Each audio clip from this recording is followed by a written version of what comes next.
អ្នកម្ដាយសម័យថ្មីឥឡូវទោះបីជាខ្លួនឯងរវល់យ៉ាងណាក៏ដោយ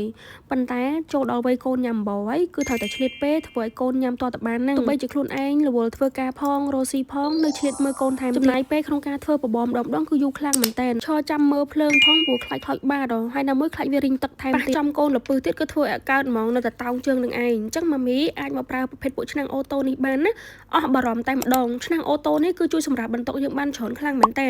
សម្រាប់ម៉ាមីដែលមានកូនតូចអាចយកដាំធ្វើបបខាប់គ្រប់គ្រឿងក៏បានម៉ាមីអាចយកដាំបាយក៏បានធ្វើទឹកស៊ុបថ្លាក៏បានរំងាស់ជាស៊ុបឲ្យកូនញ៉ាំក៏បានដែរ